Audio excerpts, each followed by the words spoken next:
Okay အဲ့တော့သင်ခန်းစာလေးတွားလိုက်ရအောင်เนาะအဲ့တော့ဒီရှိနမူနာလေးကိုရင်ကြည့်ပေါ့เนาะဒါ page number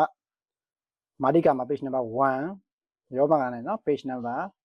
2ပေါ့เนาะဒါနှစ်ရွက်ပဲရှိလို့မို့မာတိကာမှာ1ရဲ့2ရဲ့ chapter 1ကိုကြည့်မယ် chapter 1ရဲ့အောက်ခြေမှာ1ပြီးသွားရင်2တစ်ကလည်းပြန်စသွားတယ်เนาะအဲ့ဒါသတိထားကြည့်မယ်เนาะ Okay အဲ့တော့ chapter 2မှာဆိုလို့ရှိရင်2ထိပေါ့เนาะတွားလိုက်မယ်အောက်ကိုဆင်းလိုက်မယ်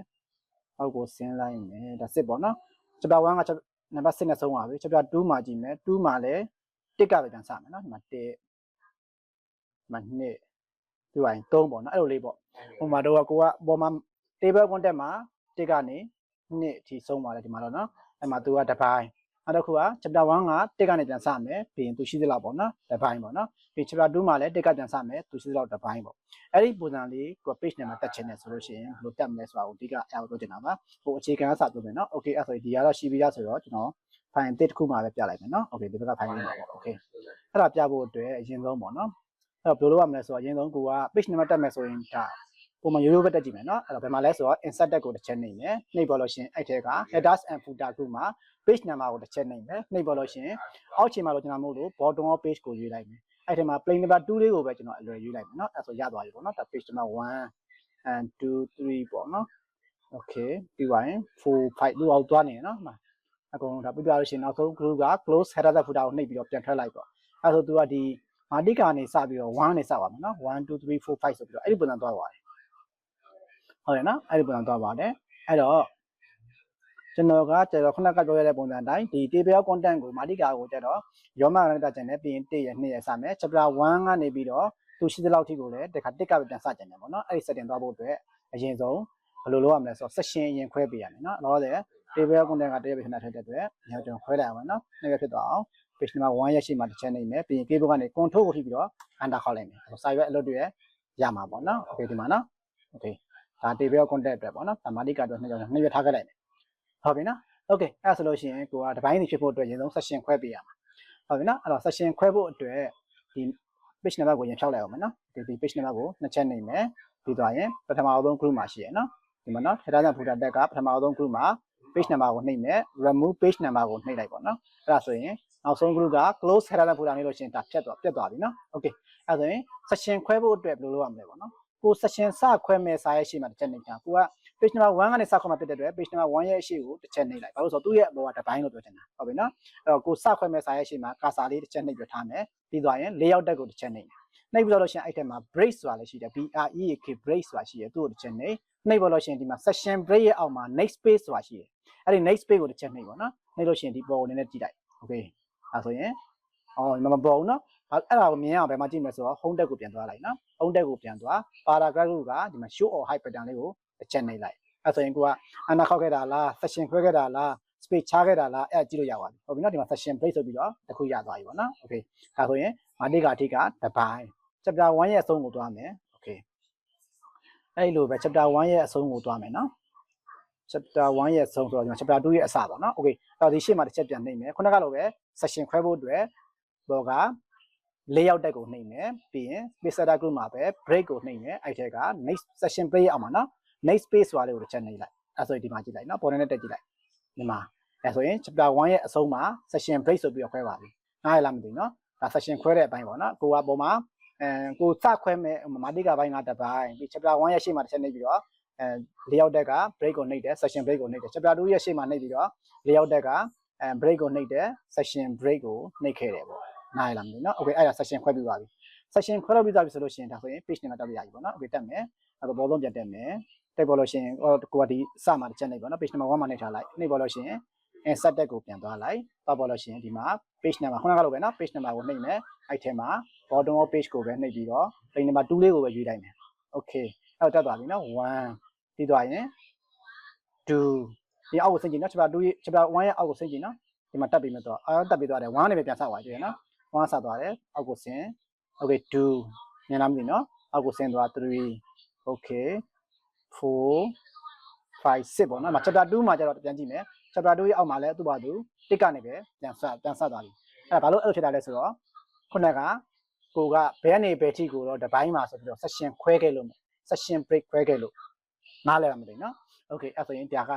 ဒီတစ်ပိုင်းရမယ်ထင်တယ်နော်အရင်ဆုံးကိုစခွဲမဲ့စာရဲ့ရှင်းမှာတစ်ချက်နှိပ်ထား ပြီး break ကိုနှိပ်ပြီးတော့ session break ကိုနှိပ်ပြီးတော့ session ခွဲပြီးပုံမှန်တိုင်း page number ကိုတက်လိုက်ပေါ့နော်အဲ့ဒါဆိုလို့ရှိရင်ရပြီဆိုရင်ကတော့နောက်ဆုံး close group က close header and footer ကိုနှိပ်ပြီးတော့ပြန်ထွက်ပေါ့နော်အဲ့နေရာမှာပြောကြတဲ့တစ်ခုရှိတယ်တခါကျလို့ရှိရင်ကိုကအဲ့လိုပေါ့နော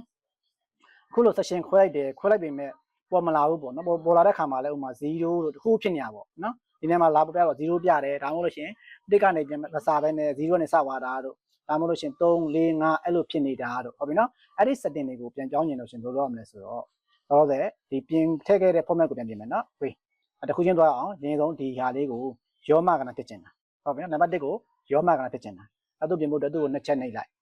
ဟုတ်ပြီနော်2ချက်နှိပ်လို့ရှိရင်ဘာဖြစ်သွားလဲဆိုတော့ပေါ်သွားပြီဆိုရင်2ချက်နှိပ်လို့ရှိရင်နော်2ချက်နှိပ်လိုက်ဆိုရင်2ချက်နှိပ်လိုက်ပေါ့နော်2ချက်နှိပ်လို့ရှိရင်သူက headers and footer ဆိုတာလေးပေါ်လာတယ်ပေါ့နော်ပေါ်လာပြီဆိုလို့ရှိရင်သူကပထမဆုံး group မှာ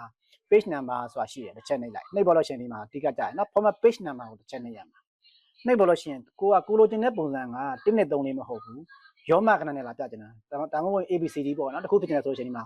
number format ဆိုတာလည်းရှိတယ်ဟုတ်ပြီနော် number format ဆိုတာရှိတယ်သူ့တစ်ချက်နှိပ်ပြီးတော့ဒီနေရာမှာကြိုက်တာရွေးပေါ့နော် ABC လားရောမကနာလားပေါ့နော်ဒီမှာကျွန်တော် ABC ပဲကြည့်လိုက်မယ်ဟုတ်ပြီနော် ABC ကိုရွေးလိုက်မယ်ပြီးရင်ဒီမှာ OK ကိုတစ်ချက်နှိပ်လိုက်မယ် OK အဲ့ဆိုလို့ရှိရင်ဒီမှာကြည့်ရနော် section ပထမဆုံး section မှာ table content မှာ A ပြီးရင်အောက်ကိုဆင်းကြည့်လိုက် B ဟုတ်ပြီနော်အောက်ကိုဆင်းကြည့်မယ်ဒီမှာကျတော့1ပဲပြင်ပေးပြီးတော့သူက section တစ်ပိုင်းစီပဲเนาะအဲ့တော့အဲ့ setting ပဲပြင်လို့ရှိရင်ဒီကောင်ကိုလည်းထားပါတော့ chapter 1ရဲ့အောက်ခြေမှာ1နဲ့3လေးကိုရောမနဲ့ပြင်နေတာဆိုလို့ရှိရင်လည်းဒီဟွာပေါ့ chapter 1ရဲ့အောက်ခြေမှာရှိတဲ့သူ့ကိုနှစ်ချက်တင်နေနှိပ်ပေါ်လို့ရှိရင်ဒီမှာ page number ကိုနှိပ်မယ်နှိပ်ပြီးသားပြီဆိုလို့ရှိရင် format page number ကိုနှိပ်မယ်ပြီးသွားလို့ရှိရင် number format နေရာမှာပြန်နှိပ်မယ်ဒီရောမကနာနဲ့ယူလိုက်ပါဒီမှာမတွေ့ဘူးဖြစ်နေနော်မတွေ့ရင်အောက်ကိုဆင်းရှာအောက်ကိုမြားလေးနဲ့အောက်ကိုဆင်းလိုက် okay တွေ့ပြီဆိုသူ့ကိုယူလိုက်မယ် okay ပြီးတော့ okay မှာနှိပ်ပေါ့နော်အဲ့ဆိုဘာဖြစ်သွားလဲဆိုတော့ဒီ chapter 1မှာ section တစ်ပိုင်းပြောခဲ့နော်အဲ့ section မှာကျတော့ chapter 1မှာရောမကနာနဲ့နည်းနည်း okay 1 2 3နားလည်မလားမသိဘူးနော် okay အောက်ကိုဆင်းကြည့်ပါ4 5 6 okay chapter 2မှာကျတော့ခုန section တစ်ပိုင်းခွဲခဲ့ရနော်အောက်ကိုဆင်းကြည့်လိုက်တစ်ကပဲပြန်စရအောင်ကျွန်တော်ရိုးရိုးတစ်ပေါ့နော်ပြင်လို့ရှိရင်ခုနကလို့ပြန်ပြီးတော့သူ့ကို section ပေးပြီးတော့ပြင်လို့ရတယ် format number ကိုနှိပ်ပြီးတော့ပြင်လို့ရတယ်ဟုတ်ပြီနော်နောက်တစ်ခုပြောချင်တာက section ခွဲရတဲ့အချိန်မှာကိုကတို့တစ်ကနေမစဘဲနဲ့ဥမာ0ကစသွားရဆိုလို့ရှိရင်ဒီမှာနှိပ်ရမယ်နော်ကျွန်တော်ဒီနေရာကို0ပြင်လိုက်မယ်အောက်ခြေလို့ကြည့်နော် step s ဆိုပြီးမှ0ဖြစ်နေဆိုလို့ရှိရင် okay နှိပ်လိုက်မယ်နော်အဲ့တော့သူကဒီမှာကြည့် chapter 2မှာကိုပြင်ကဖြစ်တဲ့အတွက် chapter 2ရဲ့အောက်ခြေမှာသူကဘယ်ကစလဲဆိုတော့0ကစသွားတယ်ဒီမှာ0 okay ပြီးတော့မှ1လို့လာပြတယ်ဟုတ်ပြီနော်အဲ့လိုလည်းဖြစ်တတ်တယ်နော်အဲ့လိုဖြစ်လို့ရှိရင်ကိုကပြန်လိုက်ပေါ့အဲ့0ကို2ချက်နဲ့ဒီညမှာ2ချက်နဲ့လိုက်မယ်ပြီးသွားရင် page number ကိုနှိပ်မယ် format page number ကိုသွားမယ်ပြီးရင်မှာ step s ဆိုတဲ့နေရာမှာကိုတစ်ကစချင်တာမလို့တစ်လို့ပေးလိုက်တကယ်လို့များကိုတစ်ကမစချင်9စချင်လို့ရှိရင်အဲ့ဒီမှာ9လို့ပေးလိုက်နားရလားမသိဘူးနော် okay တစ်လို့ပေးမယ် okay မှာနှိပ်လိုက်မယ် okay အဲ့ဆိုရင်ပုံမှာကြည့်မယ်ပေါ်တက်သွားမယ်sorry ဟိုဒီမှာကြည့်လိုက်ကြ1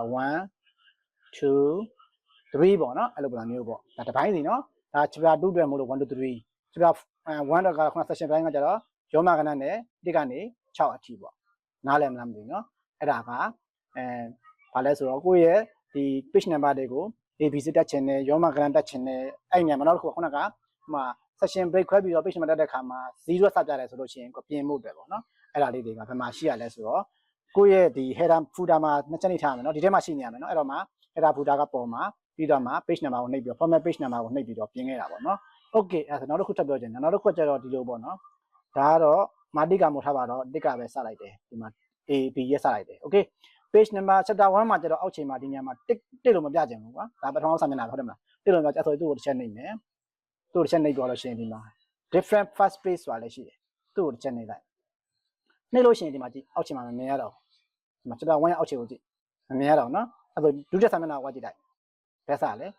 နှစ်ကစသွားတွေ့လားအဲ့တော့ပထမဆုံးစာမျက်နှာလေးပေါ့နော်ကို section ခွဲခဲ့တယ်ပထမဆုံးစာမျက်နှာလေးမှာမပါခြင်းဘူးဆိုလို့ရှိရင်သူက different past page ကိုနှိပ်ပြီးတော့ကိုကပထမဆုံးစာရွက်ပထမဆုံးဆိုတာနားလည်မလားမသိဘူးနော်ခုဒီဘက်မှာဆိုရင်section 3ပိုင်းခွဲရတယ် section တစ်ခုချင်းရဲ့ပထမဆုံးစာမျက်နှာမှာမပါခြင်းဘူးဆိုလို့ရှိရင်ဒီ different page ကိုမှညှစ်ချက်ပြီးတော့သုံးထားပေးရမှာနားလည်မလားမသိဘူးနော်အဲ့ဒါ different page ရဲ့သုံးဝင်ပုံပေါ့နော် okay အဲ့ဒါနောက်တစ်ခုပြောချင်တယ်နောက်တစ်ခုကျတော့ဒီမှာမာတိကာလေးပေါ့နော်ဒီမှာမာတိကာ A ဆိုတော့တစ်ပေါ့နော်တကယ်တော့တစ်ပေါ့ဒီမှာ B နှစ်ပေါ့ပြီးရင်ဒီမှာ chapter 1မှာကျတော့ section တော့ခွဲခဲ့တယ်ဒါပေမဲ့3ကိုလာပြကျင်တယ်ပေါ့နော်အဲ့လိုပုံစံမျိုးအားမို့လဲဒီညမှာမပြဘူးပေါ့ဘာလို့ဆိုတော့ different first page ကိုရွေးထားဘူးဟုတ်နော်ဒါပါထုတ်လိုက်မယ်နော်သူထုတ်လိုက်မယ် okay အဲ့တော့ဒီညမှာ တစ်လို့မစားဘဲနဲ့3လို့တက်ကျင်တယ်ဆိုလို့ရှိရင်လည်း setting ပြန်ပေးရမယ်ဘယ် setting ပြင်ရမလဲဆိုတော့ဒီမှာ page number ကိုပဲနှိပ်လိုက်နှိပ်ပေါ်လို့ရှိရင် format page number ကိုနှိပ်ဒီနေရာမှာတက်တော့သူက step 1ကစလို့မပြောတော့ဘဲနဲ့ continue from previous session အရင် session ကအဆက်ကိုပေါ့လာပြီးတော့ပြလို့ပြောတာဆိုတော့အပေါ်က session 1မှာကြာ page number 2မှာဆုံးသွားဆိုရင်ဒီနေရာမှာ3လို့လာပြ3မှာဆုံးသွားရင်4လို့လာပြအဲ့လိုပုံမျိုးတွားကျင်တာပေါ့နော်အဲ့ဒါမို့သူက continue from previous session ပေါ်မှာ session ခွဲခဲ့တဲ့ session ရဲ့အောက်မှာဆုံးတဲ့ page number ကနေပြီးထပ်စပေးလို့ပြောလိုက်တာ okay နှိပ်လိုက်မယ်နော် okay ပဲအဲ့ဆိုဒီမှာကြည့်ဒီမှာခုနက ပေါ် session က A B ဆိုတော့နှိပ်ပြပေါ့နော်ဒီမှာကျတော့ chapter 1က3ကစမှာပေါ့အဲ3ကိုဖြစ်သွားပြီနားလားမင်းတို့အောက်ကိုဆင်းကြည့်လိုက်4 okay 5 6 9 10အမနော်အောက်ကိုဆင်းဒါမဲ့ဒီမှာကျတော့တစ်ကလည်းပြန်စနေတယ်ဘာလို့တစ်ကပြန်စနေရလဲခုနကစတင်မပြင်ရသေးလို့ဟုတ်အဲ့ဆိုသူ့ကိုနှစ်ချက် next selection ပေးလိုက်ပြီးသွားရင် page number ကိုပြန်နှိပ်မယ် format page number ကိုနှိပ်မယ်ခုနကလိုပဲ step up ကိုမသုံးတော့ဘဲနဲ့ continue from previous session ကိုရွေးလိုက်ရင်အပေါ်မှာဆုံးခဲ့တဲ့ session ရဲ့အဆုံးစာမျက်နှာနေပြီးတော့နောက်တစ်ခုကိုလာပြလိုက်မယ် okay နှိပ်လိုက်မယ်နော် okay အဲ့ဆိုရင်ဒီမှာ9ကနေပြီးတော့